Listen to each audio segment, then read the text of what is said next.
वहाँ पे पढ़ाई के लिए गए हुए थे और युद्ध स्टार्ट हो गया है। उसमें आपने जैसे पहले दिन युद्ध स्टार्ट हुआ तो क्या प्रॉब्लम आपके सामने आई? सबसे पहले नमस्कार, राम राम साथियों। मैं अंकित सिंदर, खंडा खेड़ी हिसार। मैं यूक्रेन में एमबीबीएस के लिए 6 कोर्स का स्टूडेंट हूँ। तो सर, जैसे कि आप पूछ रहे हो कि जब ये शुरू हुआ था 24 तारीख को पहली बार शुरू हाँ, हुआ जैसे था। 24 तारीख को हाँ शुरू जी। हुआ तो उस दिन क्या क्या चीज हुई? वही सर, जैसे हम सो रहे थे, सुबह 5 साढ़े 5 बजे लगभग धमाकों की आवाज़ आनी शुरू हुई। और उससे क्या होता है, जब भी ब्लास्ट होता है तो ऐसे खिड़की दरवाजे भी वाइब्रेट करते हैं आपके। जी। तो धमाकों की आवाज़ आई, हमने उठ के देखा तो फिर शहर में रेड अलर्ट जारी कर दिया था, सायरन वगैरह बजने लग गए थे। तो फिर हम वहाँ से निकल के 6 साढ़े 6 बजे तक मेट्रो में पहुँच गए थे। हर जगह अंडरग्राउंड बंकर्स बनाए हुए होते हैं। तो हमने फिर वहाँ पे लगभग ये मान लो 5 से 6 दिन हमने बंकर में सर्वाइव किया है। नहीं, जैसे पहले दिन जैसे सरकार ने बताया नहीं, वहां की सरकार ने कि भाई यहाँ पे युद्ध होने वाला है, या अचानक ही हो गया ये? नहीं सर, बिना किसी इन्फॉर्मेशन के एकदम से शुरू हुआ था सुबह सुबह। सुबह हाँ सुबह जी। तो जैसे युद्ध स्टार्ट हो गया, आपने बंकर में पहुंच गए। वहां पे बंकर में अपनी क्या अपनी लाइफ जो 2 दिन की 4 दिन की जो बंकर की लाइफ थी नहीं, हाँ जी। वो लाइफ कैसी रही आपकी? तो सर, जैसे कि हम पहले बंकर में जाके पहले तो हम ऐसे ही सीढ़ियों पे बैठ गए, जी। अंडरग्राउंड मेट्रो थी। तो फिर हमने अपना ज़्यादा लंबे समय तक रुकना था, इसलिए धीरे धीरे हमने अपना जगह बनानी शुरू की। हमने एक मेट्रो के अंदर अपना ग्राउंड पे बिस्तर लगाया जी। और वहाँ पे हम अपना सामान लेके बैठ गए। ठीक है। वहाँ पे हमारे साथ लोकल भी थे और इंडियंस भी थे। ठीक है। वही कोई लोग कुर्सियों पे बैठे हैं, सीट्स पे, कोई ज़मीन पे बैठा हुआ है। हम्म। तो सर ऐसे ही फिर एक दिन बीता, 2 दिन बीता, तो धीरे धीरे खाना भी खत्म होना शुरू हो जाता है। और जैसे आप बंकरों में पहुंचे तो कुछ खाने के लिए साथ में लेके गए थे? नहीं सर, पहले तो हम लेके गए थे, लेकिन वो 2 दिन चल जाएगा, 3 दिन चल जाएगा। उसके बाद वही बाहर निकलो तो मेट्रो के लिए भी वो तय के पूरा कवर किया हुआ था उन्होंने, जिसको सील करना बोलते हैं। ठीक है। वो उसकी भी खुलने की टाइमिंग होती है कि सुबह 1 घंटा खुलेगा, शाम को 1 घंटा खुलेगा, 6 बजे 7 बजे ऐसे। तो उस टाइम भी हम शायद थर्ड डे था जिस दिन हम लाइन में लगे हुए थे मेट्रो के बाहर।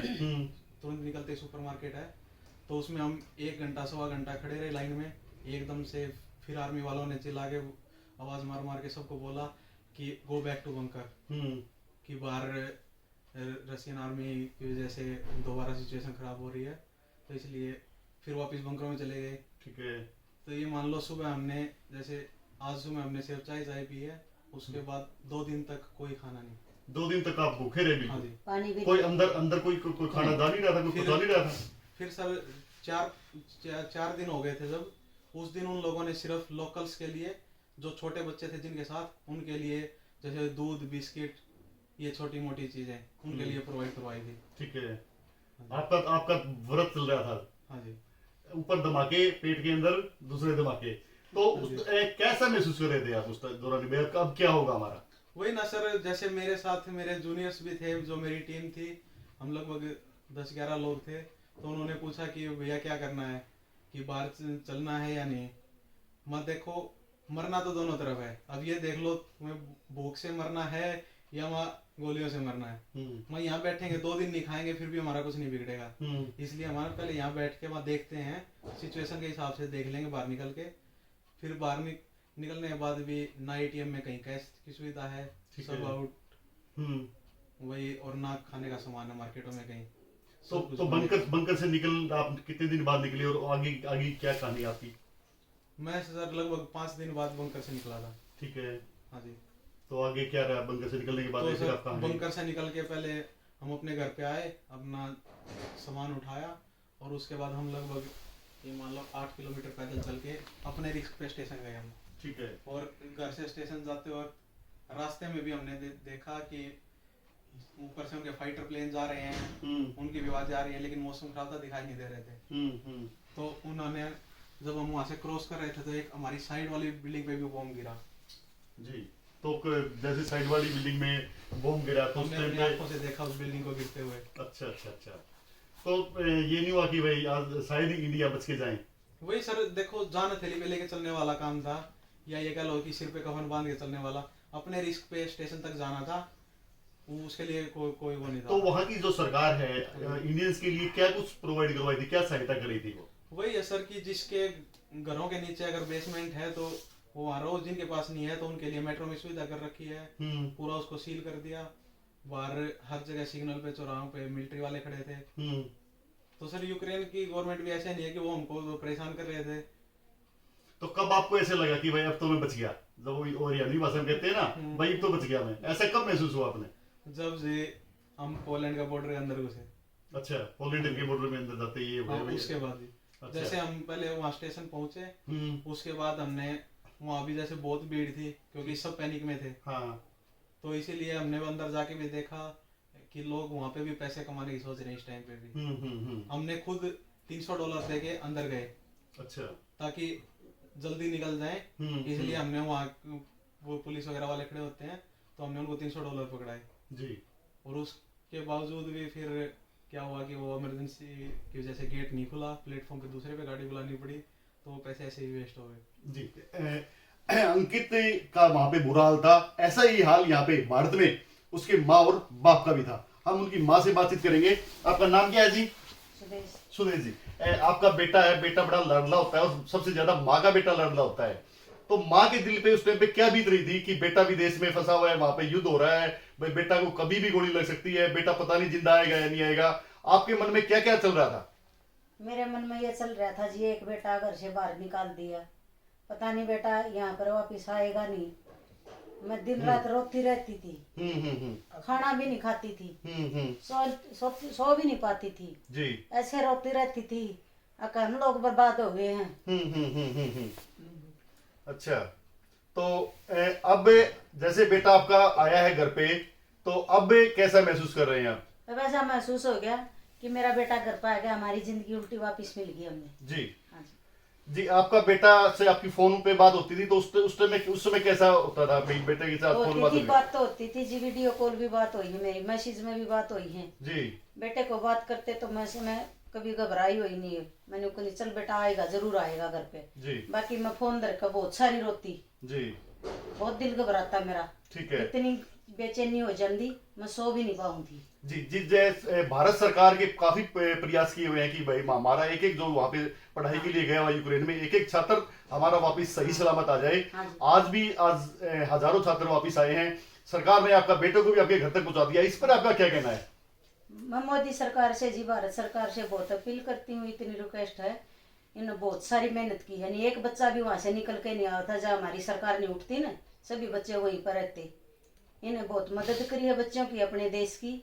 बाकी भी आगे भी मेरी यही अपील है मोदी सरकार से, ताकि इन बच्चों का आगे का रास्ता भी मोदी सरकार निकाले, तुरंत निकाले, इनका टाइम वेस्ट नहीं करे, इनकी पढ़ाई वेस्ट नहीं होगा। जैसी मदद अब करी है ना, आगे और करे। जी जी। एक माँ के बेटा वापिस आने पर वतन पे, तो एक माँ का जो कलेजा है वो ठंडा हो जाता है, और माँ बार बार यही कह रही कि मोदी सरकार की सहायता की वजह से ही हमारे बेटे घर तक पहुंच पाए हैं। हाँ जी। अंकित के पिता भी हमारे साथ है, वो किसान हैं, और उन्होंने कर्ज लेकर ही उनको इन्होंने पढ़ाई के लिए, उनका सपना पूरा करने के लिए उनको विदेश में डॉक्टर बनने के लिए भेजा था। हम उनसे बातचीत करेंगे। बताओ जी, आपने कर्ज लेकर आपके बेटे को भेजा और आपका बेटा वहां पे फंस गया था। हमारे बेटे की एक तमन्ना थी हम्म। कि मैं अगर अमीर घर पे हिम्मत रखिए जी, हिम्मत रखिए, हिम्मत रखिए जी। बताओ। अब आपका बेटा सलामत आ गया, सरकार आपके बेटे के सहयोग करेगी, ऐसी बात नहीं है। बताओ, कोई बात नहीं, आपने कर्ज लेकर आपका बेटा भेजा है सपने पूरे करने के लिए, लेकिन आपका बेटा घर आ गया है और इसके सपने भी पूरे होंगे। बताइए आप।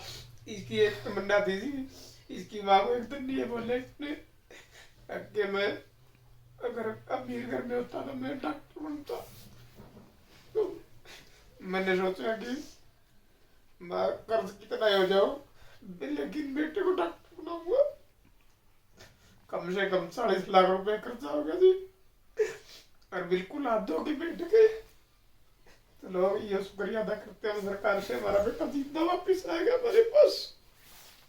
जी, एक पिता के आंसू ये कह रहे हैं कि अगर हम गरीब अपने बेटे के सपने पूरे करने के लिए इन्होंने कर्ज लेकर उनको वहां पे भेजा है, और ये भी कह रहे हैं कि इनका बेटा वापस आ गया, यही बहुत कुछ अब बहुत कुछ हो गया है कि इनका बेटा आज इनके पास है। अंकित जी, बताइए, आपके जो माँ बाप है उन्होंने कर्ज लेकर आपको भेजा है और अब आप यहाँ पे वापस आ गए हो, ऐसे में आपका भविष्य आगे क्या रहेगा? देखो सर, अभी तो आगे भविष्य कुछ नहीं पता, लेकिन सरकार बोल रही है कि अगर जिनकी ज़्यादा डिग्रियां भी बची हुई हैं 3 साल 4 साल, उनको शायद इंडिया में भी प्राइवेट कॉलेजों में एडमिशन मिल जाए। जी लेकिन हमारा अभी सिर्फ एक एग्जाम बाकी है जो 2 महीने बाद होने वाला है, जी इसलिए हमारा अभी कोई पता नहीं कि वो एग्जाम कब होगा। उसके बिना हमको लाइसेंस नहीं मिल सकता काम करने का। काम करने का। हाँ जी। तो आपकी सरकार से क्या मांग है? सरकार से सर अभी तो कोई वो नहीं है, क्योंकि सरकार भी उसमें कुछ नहीं कर सकती। लेकिन सरकार ने जो हमारे लिए किया है ना वो बहुत किया सर उन्होंने, कि जैसे उन्होंने ये बोला कि हमको आपके लिए ट्रेनें भी फ्री हैं, आप सिर्फ ट्रेन तक पहुंचो, उसके तुरंत बाद स्टेशन पे जहाँ उतरोगे, क्योंकि मैं रहता हूँ सर ईस्ट बॉर्डर पे और जाना था मेरे को वेस्ट बॉर्डर पे, ठीक है। लगभग 1300-1400 किलोमीटर ट्रैवल करके। ठीक है। 22 घंटे मैंने सिर्फ उकड़ू बैठने इतनी जगह में काटे हैं सर। वही ना बैठ सकते ना सो सकते वहाँ पे कुछ भी। उसके बाद फिर वहाँ से एम्बेसी की तरफ से अपनी मतलब बसें भी लगाई हुई हैं फ्री ऑफ कॉस्ट जी जो आपको बॉर्डर क्रॉस करवाती हैं, जी। या फिर आप अपने पर्सनल व्हीकल में जाओ, पैदल जाओ, वो आपके ऊपर है। जी फिर सर वहाँ पहुँचने के बाद भी हमने जैसे हम दोपहर को 2:30 बजे से ले गए और रात को 2-2:30 बजे तक हम बाहर खड़े रहे हैं सर। हमने रात को बाहर ठंड में भी ऐसे ही स्नोफॉल हुआ, वो भी ऊपर ही, और माइनस में भी 3-4 डिग्री टेम्परेचर था। ठीक है। तो सर क्योंकि देखो जब सिचुएशन खराब होती है ना तो हर कोई पहले अपने देश को तो प्रायोरिटी देगा ही देगा, जी क्योंकि यूक्रेन वाले लोग भी जा रहे हैं साथ में, उनके पासपोर्ट भी अपने से मतलब स्ट्रॉन्ग है इतना कि उनको वहाँ जाने के लिए वीजा वगैरह भी कुछ नहीं चाहिए।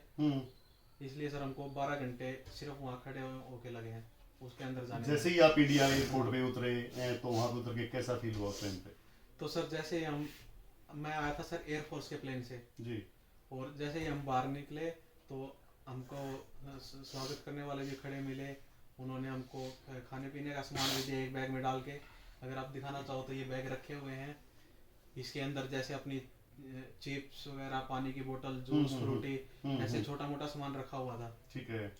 और फिर उसके बाद सर हमने अपना इमिग्रेशन कंप्लीट किया। उसके बाद वहाँ पे उन्होंने बोला कि सबका होने के बाद हर स्टेट के रिप्रेजेंटेटिव आएंगे और उनको वहाँ से निकाल के लेके जाएंगे। जी आपके पिता ने कर्ज लेकर आपको वहां पे भेजा था, आज उनकी आंखों में आंसू हैं। हाँ जी। अब आप अपना आगे का भविष्य क्या देखते हैं? आपके पिता के आंसू भी आपके सामने थे।